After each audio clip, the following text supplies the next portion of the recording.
Hello guys, magandang hapon po sa inyo lahat. So, yan po guys, malungkot po nangyari sa mga sayote ko. Makikita niyo po, ayan, namatay po ang mga sayote ko. Hindi nila kinaya yung nakaraang init. So, mula sa baba, makikita niyo, ayan, tuyo na sila. Although meron pa rin mga ilan na buhay. Pero sa taas, wala na halos. So, unti-unti na silang natutuyo. Kahit diniligan ko sila, yung init, hindi nila kinakaya talaga, guys. Ayan o. Kahit andito sila sa baba, sa sobrang init, natuyo yung mga dahon nila, pati baging. So, mukhang wala tayong sayote this year. Ayan. So, hopefully, yung nasa bundok, magbunga. Meron akong ilan doon na hindi ko actually naitanim, pero nasa punlaan sila, naglakihan na. So, hinayaan ko lang magsibulan sila doon. So, sana makapagbunga doon kahit ilang piraso para makapagbinhi pa rin tayo. Dahil pag hindi, mahirapan na naman tayo maghanap ng mga pangtanim na sayote. Although may nabibili na naman, may bago ako na-discover na naman na ibang bilihan bukod sa Joyful, sa Sekichu. Yung binibilihan ko ng mga seedlings na panibago ko na-discover. Nakita ko mayroon din silang tinda ng mga seedlings ng sayote and mas mura sila compare sa Joyful Honda at Sekichu. Ay, sayang. Kahit ano talagang gawin ko sa kanila, dinidiligan ko sila araw-araw. Tapos nilagyan ko pa sila ng pataba. Hindi talaga nila kinaya, guys. Buti pa tong patola ko kahit pa paano. Ayan o. Hindi ko sila tinanim, guys, kusang sibulyan. Yun yung mga bunga last year na gumulang. Tapos natuyo na dyan sa side. Yan, kusang sibulyan. Marami yan. Kusa na lang sumibol dyan. So, yan o. Lalaki. Magugulang na yung iba. So, same method. Hayaan lang natin na gumulang sila dyan. And hopefully, next year, mangyari ulit yan na kusang sibol na sila ulit. So, sa sobrang dami naman na binungan ng patola ko, hindi namin kayang ibenta. So, ang dami, pinutol na dyan, nilaglag na lang ngayon sa side, oh. Pinatapon na lang namin dahil naglawitan na sila dyan guys, lalaki. So, bumabangga na sa bubong ng mga sasakyan. Kung makita nyo, konti lang ang limit nila. So, pag namunga sila ng ganyang kalaki, guys, just imagine, kung ganito, nakalayla sila, so bumubunggo na. Kaya, ginawa ng misis ko, pinutol. Binagsak na lang sila ng binagsak yung mga magugulang.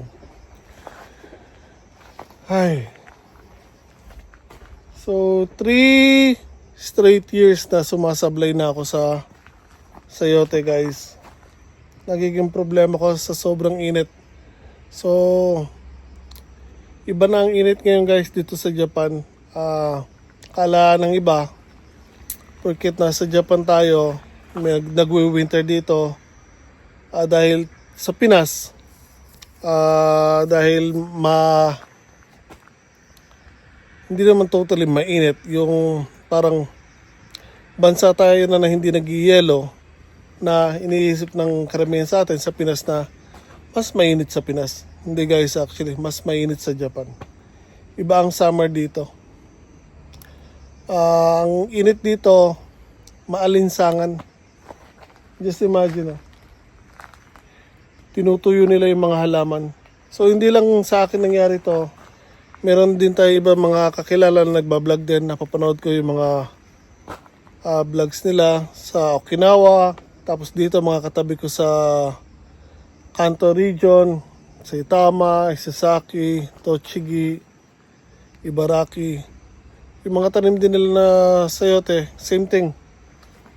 Natuyo din yung mga sayote nila.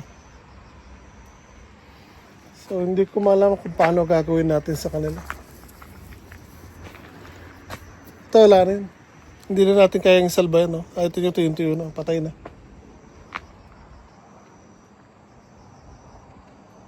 Kakalungkot lang, oh. Kala ko, ngayong taon na to makakabawi ako kasi dahil the past 2 years na nagdaan, sumablay ako dahil yung una, umuwi kami. Tapos, yung pangalawa, ganun din. So, sobrang init din. So, namatay din yung mga sayote ko dahil nga wala kami dito. So, now na nandito naman ako, ayan, namatay pa rin yung sayote. So, dito naman, kahit sabihin mong buhay pa siya, hindi gumaganda yung sayote ko, guys. Again, mataba ang lupa, guys. May pataba yung kompleto sa pata. Kaya nga lang, ganyan na nangyayari sa dahon niya, oh. Nangungulubot na. Sobrang init na nangungulubot yung mga talbos ng mga sayote natin. Ayan, oh. So, hindi siya makaganda.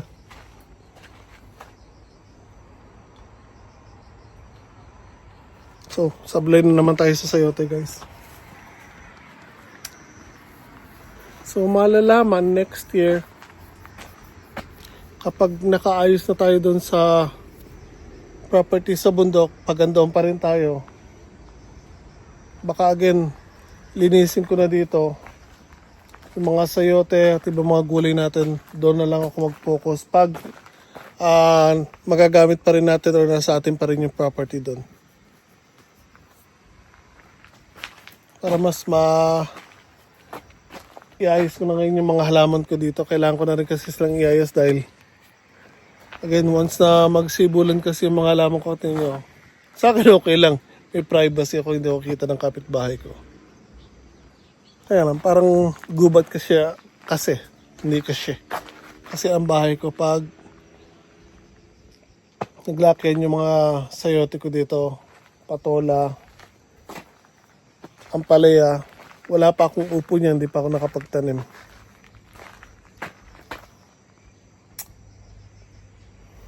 Pati yung mga fruit trees ko, guys, ang pangit. Halos lahat ng fruit trees ko dito, hindi nagbungahan. Nagbulaklakan sila pero lahat nagbagsakan. Yung persimmon lang, kaso nadali naman ng mga simutyang, dami insekto. Kinain na kinain yung mga dami. Pero ang dami bunga pa rin ng persimmon natin. Yung jujube ko nagbunga din pero konti lang. Yung ano ba to? Kinkan, parang kalamansi, yung maraming bunga. Pero ngayon lang nagbunga, late na. Dapat nung pagpasok pa lang ng summer, nag-umpisa na yan. Pero wala, ngayon lang nagbunga, liliit pa. So abutin ng winter yan. Hindi rin mapapakinabangan. So again, ang persimmon natin na yan, dami pong bunga. So guys, binagi ko lang sa inyo nangyari sa sayote natin. So, there, sad thing, pero wala tayong magagawa dyan. Hindi natin hawak ang panahon.